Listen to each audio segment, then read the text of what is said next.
मोदी सरकार मुर्दाबाद। साथियों, मैं दस देना चाहना पंजाब का जिहड़ा इतिहास है, पिछले करीब 40 दिनों से ये मैं देख रहा हूँ सिंह जी धरने पर है। ये मैं देख रहा हूँ क्रांति की जिहड़ी नींह है वो पंजाब तो रखी गई है ते पंजाब के जिहड़े योधे ने भावना नहीं है। वो जिहड़े काम नूं ठान लैंदे भारत के संविधान में भरोसा नहीं करती, इतिहास चक के देख ले मोदी पंजाब का भरोसा नहीं करती है। ਜਿਹੜੀ ਚਿੰਗਾਰੀ ਪੰਜਾਬ ਤੋਂ ਚੱਲੀ ਹੈ ਉਸਨੇ ਦਿੱਲੀ ਨੂੰ ਹਿਲਾ ਕੇ ਰੱਖ ਦਿੱਤਾ। ਕਿਸਾਨ ਅੰਦੋਲਨ ਦੇ ਦੌਰਾਨ ਇਹੀ ਮੋਦੀ ਨੇ ਜਿਹੜਾ ਆਪਣਾ ਫੈਸਲਾ ਵਸੂਲਿਆ ਪਹਿਲੀ ਵਾਰ ਹੋ ਰਿਹਾ ਭਾਜਪਾ ਸਰਕਾਰ ਦੇ ਵਿੱਚ ਕਿ ਕਿਸੇ ਸਰਕਾਰ ਨੇ तो अगर सम्मान लेना तो सामाजिक न्याय की जरूरत है जी। जब तक केंद्र में मोदी जी की सरकार है या चाहे बीजेपी की सरकार है, वहाँ ऐसे इसीलिए न्याय लेने का एक ही तरीका पूरे देश में गाँव गाँव में जाकर नहीं सामया गया मसले ने हल नहीं किए गए लास्ट वार्निंग जेकर साडियां मंगां ना ध्यान दिता गया तां ये जिहड़ा संघर्ष लड़ी जा रही है उसकी इंडिया अलायंस बनाया गया, क्या आपके 2024 में भारतीय जनता पार्टी को मजबूरी दे पाएगा? इंडिया अलायंस बहुत भारी बहुमत से जीतेगा, हम सब मिलकर जिता रहे हैं, SC/ST OBC माइनॉरिटी को मिलकर जिता रहे हैं। लेकिन लड़ाई आगे भी लड़नी पड़ेगी। ऐसा नहीं है कि NDA चला गया, इंडिया आ गया तो सब कुछ मिल जाएगा। जब तक बच्चा रोता नहीं है माँ भी दूध नहीं पिलाती। इंडिया के आने के बाद भी वहाँ भी वर्चस्व जातिवादी लोगों का रहेगा। इसीलिए जो SC/ST OBC माइनॉरिटी लोगों ने एकजुट होकर सामाजिक न्याय की लड़ाई पर डटे रहना है और इंडिया को सरकार बनवा के फिर इंडिया की गर्दन पकड़ने की अब तुम्हें जिता दिया, सरकार बना दी, अब वो सामाजिक न्याय के मुद्दे जिन पर चुनाव जीत के उनको पूरा करो। सर देश में जब से भारतीय जनता पार्टी की सरकार आई है तब से ही पिछड़ों में और आप देखिए गुजरों के ऊपर भी ग्वालियर में अत्याचार हुआ है, कैसे देखते हैं? मैं तो पहले कह रहा हूँ ना, SC/ST OBC माइनॉरिटी जिनको उन्होंने जातियों में बांट के इनके सारे संसाधनों पर कब्जा करके और इनको दीनहीन कर दिया, पढ़ाई उनसे छीन ली, देश के संसाधन उनसे छीन लिए, तो ऐसी बीजेपी और उसकी विचारधारा वाले लोग किसी भी कीमत पर हमारे लोगों को न्याय नहीं देंगे। चाहे वो ग्वालियर में जिस तरह गुजर समाज के ऊपर लाठीचार्ज किया, वाटर कैनन चलाया, गोलियाँ चलाई और फिर झूठे मुकदमा करके जेल में भी डाल दिया, इसी तरह पूरे SC/ST OBC माइनॉरिटी के लोगों को झूठे मुकदमे दर्ज करके जेल में डाला जा रहा है।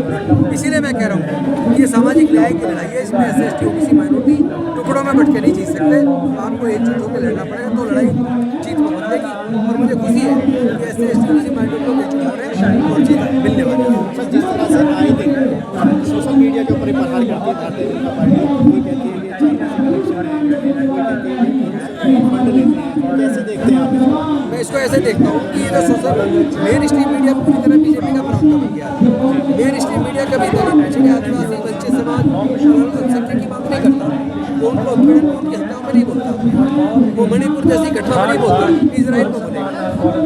तो इस मीडिया से हमें बिल्कुल उम्मीद नहीं है और ये जो सोशल मीडिया इसकी वजह से सामाजिक न्याय की लड़ाई अब तेज हो गई है।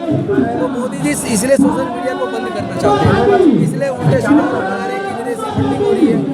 अरे भाई ये जो PM केयर फंड इसमें चाइना की कई कंपनियों से तुमने पैसा लिया, फिर तो उसी धाराओं में तुम्हारे खिलाफ मुकदमा बनना चाहिए। मैं ये समझता हूँ कि ये सोशल मीडिया है यही केवल एक बचाव जिसकी वजह से समाज की भावना पूरे देश में असल मुद्दे दोबारा से पटक पे आ रहे हैं।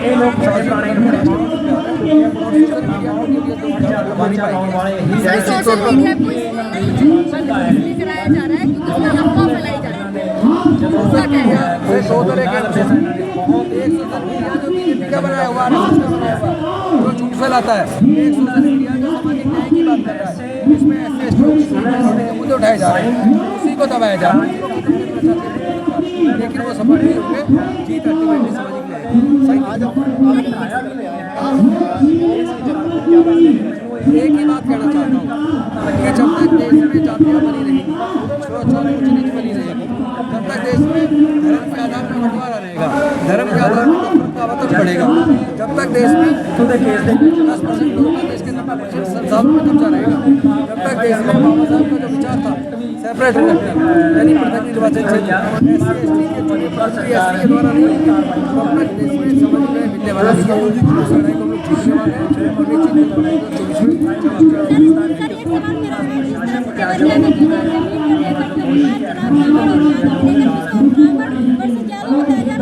24 में वो विवाद जमीन का था, वो किसी जाति का विवाद नहीं था। और जमीन के विवाद में पहले यादव की यादव की हत्या कर दी गई, उसके बाद उस समाज के परिवार के मिले हुए कुछ लोगों ने दूसरे जो लोग उनकी हत्या कर दी।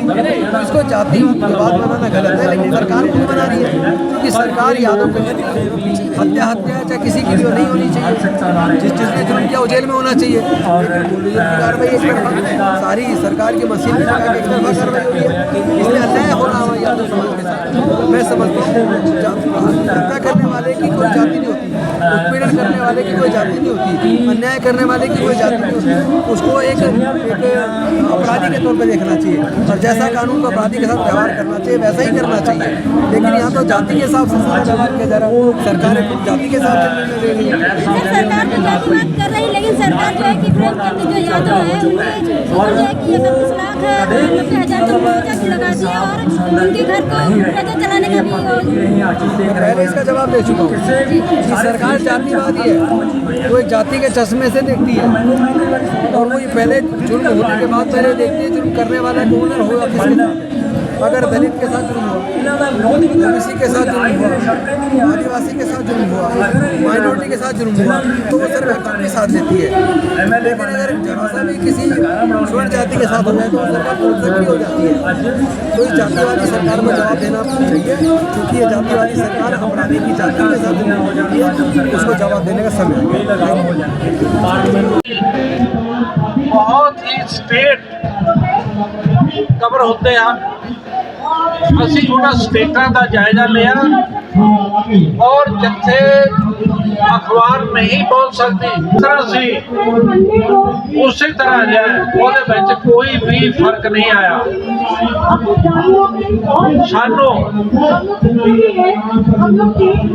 ਆਪਣਾ ਰਾਸ਼ਨ ਨਾਲ ਲੈ ਕੇ ਚੱਲਣਾ ਪਿਆ क्योंकि यात्रा जिहड़ी सीगी ये करीब 12,500 किलोमीटर की यात्रा सी जो कि असी अपनिया कारां गड्डियां दे विच इस नूं पूर्ण कीता।